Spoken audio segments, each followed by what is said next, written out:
Los 10 estafadores más grandes de la historia. Las estafas son de los negocios más lucrativos y se llevan a cabo a cada instante. Yo mismo he sido víctima de estafas y algunas son tan complejas, tan elaboradas, que requieren grupos de expertos para poder ser detectadas. El más inteligente no es el que más estudia o el que más títulos tiene, y esto nos lo demuestran las personas más millonarias del mundo. Son personas que se han vuelto expertas en lo que aman, en lo que las apasiona, y ahí está el secreto del éxito. No seas un aficionado, sé un experto en lo que amas. Hoy vamos a conocer a 10 expertos estafadores cuyas técnicas y estafas los convirtieron en inmortales. Ahora, a lo que venimos. Número 10. Victor Lustig. En 1925, Lustig se hizo pasar por una persona del gobierno de Francia, después de leer en los diarios acerca de los problemas financieros que París tenía con el mantenimiento de la Torre Eiffel. Dijo que el mantenimiento de la estructura era tan caro que no se podía mantener y que querían vender el metal de la torre. Por tanto, vendió el ícono parisino a uno de los interesados y tomó un tren a Viena, Austria, con una maleta llena de efectivo. Tiempo después, Lustig convenció al mafioso Al Capone de invertir $40,000 en la bolsa de valores. Se quedó con el dinero y lo puso en una caja fuerte por 2 meses. Después le dijo al Capone que se había perdido todo. ¿Qué bolas tenía este hombre? Número 9. Frank Abagnale. Este caso sucedió en la década de los 60 y se llevó al cine con éxito en la película Atrápame si puedes. Frank William Abagnale comenzó como embaucador con un fraude que consistió en escribir cheques falsos de su propia cuenta sobregirada. Obtuvo más de $40,000 imprimiendo su número de cuenta en una ficha de depósito en blanco y la colocaba dentro de un montón de fichas reales en el banco. En 5 años tuvo 8 identidades distintas. Una de las más recordadas es cuando durante un periodo de 2 años se hizo pasar como piloto de la aerolínea Pan Am para sacar vuelos gratis alrededor del mundo. Tal como sucede en el film, después se hizo pasar por un pediatra en un hospital en Georgia. Tenía un diploma de leyes falso de Harvard y así pasó el examen para obtener un trabajo en la Procuraduría General del Estado de Luisiana. Tras ser puesto en prisión e incorporarse a la sociedad, en la actualidad tiene una compañía que se llama Abagnale y Asociados, especializada en consultoría sobre fraudes financieros. Si no has visto la película, búscala en Google y vela ahora mismo. Atrápame si puedes.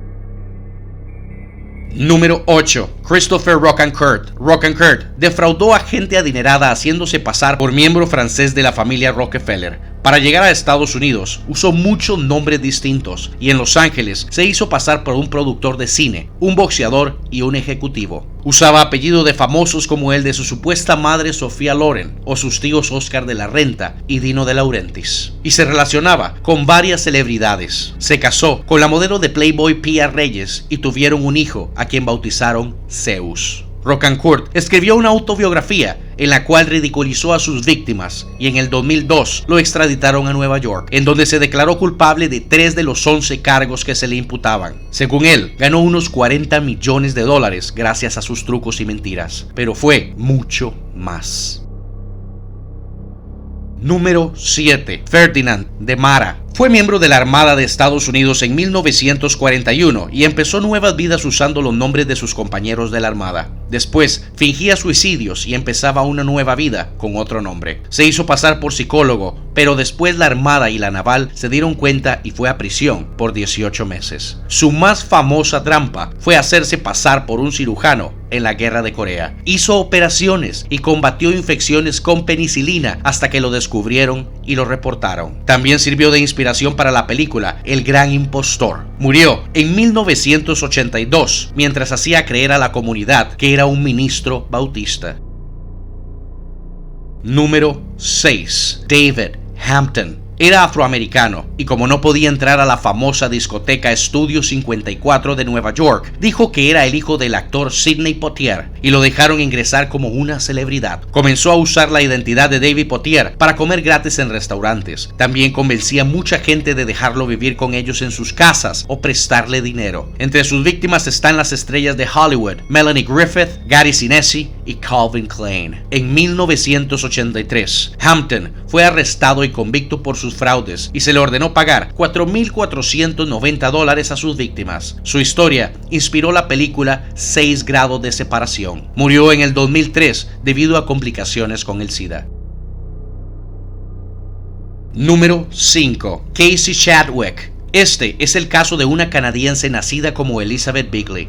A la edad de 22 años fue arrestada en Woodstock, Canadá, por falsificación, pero fue liberada tras declararse loca. En 1882 se casó con Wallace Springsteen, quien la echó de su casa a los 11 días cuando se enteró de su pasado. Después contrajo nupcias con un doctor Chadwick en 1897 y así empezó su fraude más exitoso. Dijo ser la hija de Andrew Carnegie, un escocés que era de los millonarios más prominentes de principios del siglo XX. Incluso, la mujer falsificó una nota por $2 millones con la firma de Carnegie. La información se filtró a los mercados financieros y los bancos empezaron a ofrecerle sus servicios. Los siguientes 8 años usó esta identidad para obtener entre 10 y 20 millones de dólares hace más de un siglo.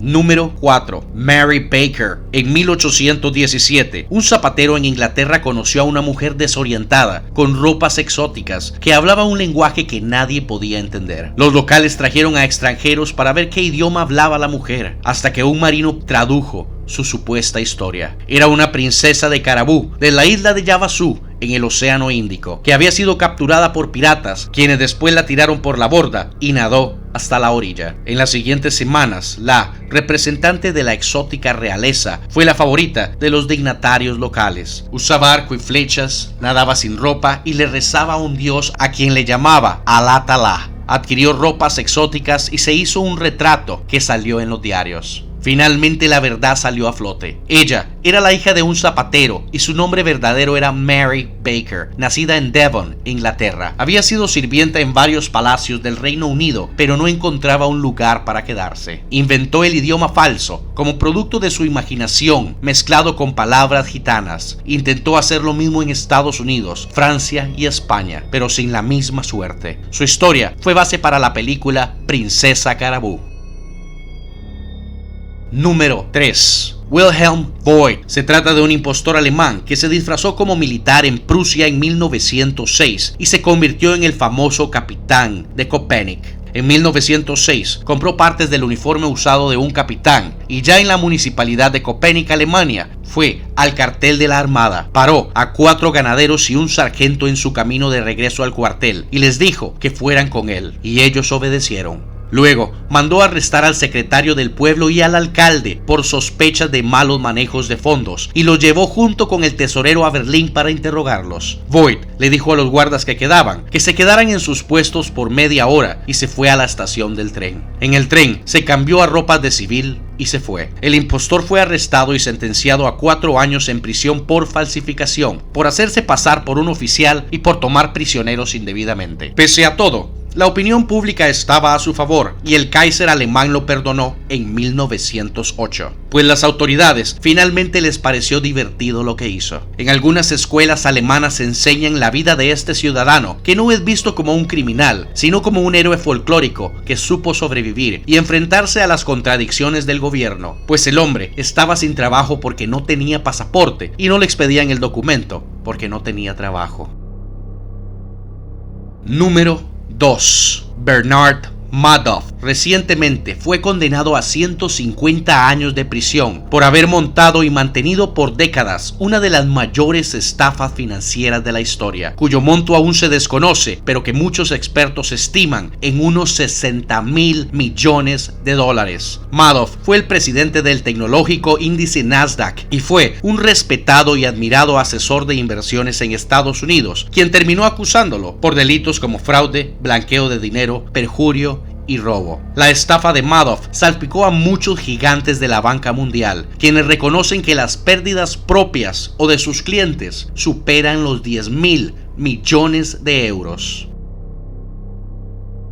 Número 1. Carlos Ponzi. Fue el creador del famoso sistema de pirámides, el cual se traduce en el pago de prometedores rendimientos y en realidad termina siendo una estafa en la cual las ganancias solamente las obtienen los primeros inversionistas, pues en algún momento la cadena se rompe. El creador del fraudulento negocio tuvo una vida llena de lujos, mansiones, fincas, viajes, joyas, fiestas y hasta piscinas con aguas termales, porque no le gustaba el agua a temperatura ambiente. El ciudadano italiano realizó este tipo de estafa que se hizo fuerte en los años previos a 1920 y la época de la Gran Depresión. Una biografía publicada por The New York Times dice que Ponzi llegó de Italia el 15 de noviembre de 1903 y desembarcó en Boston con $2.50 en el bolsillo y 1 millón de esperanzas tras apostar y perder casi todo el dinero de sus ahorros durante el viaje. Un caso muy parecido es el de David Murcia Guzmán, a quien se le acusó de lavado de activos y captación masiva de dinero. Murcia trabajó por varios años como camarógrafo y fue el principal accionista y representante legal de DMG Group Holdings S.A., empresa que fue acusada de realizar negocios ilegales tales como lavado de dinero y esquema piramidales. En el 2007, DMG llegó a reportar ingresos operacionales por 72.000 millones de pesos colombianos. Murcia fue detenido el 19 de noviembre del 2008 por las acusaciones imputadas y estuvo recluido en la cárcel La Picota de Bogotá. En enero del 2010 fue extraditado a Estados Unidos, en donde es procesado por lavado de activos. Como estos casos, hay miles más. Y aunque la tecnología de detección de estafas avanza, ellos siempre van un paso adelante. Actualmente en Rumania hay pueblos enteros de hackers y estafadores cibernéticos donde no hay trabajo, pero a todos se les ve manejar Ferraris, BMW, Mercedes, Lamborghinis y muchos más que no podrían comprar de otra manera. En esos lugares hay más locales de Western Union por kilómetro cuadrado que en cualquier otra parte del mundo. Si quieres conocer cuáles son los 10 países con la mayor cantidad de estafadores y hackers, déjamelo saber en un comentario. Si te gustó el video, ayúdame con un like y compártelo. Sígueme en Facebook para conocer primero que nadie el tema a tocar en mi siguiente video. Solo busca la palabra Pablo González. Buenos días, buenas tardes o buenas noches, donde quiera que estés. Y como siempre, hasta la próxima.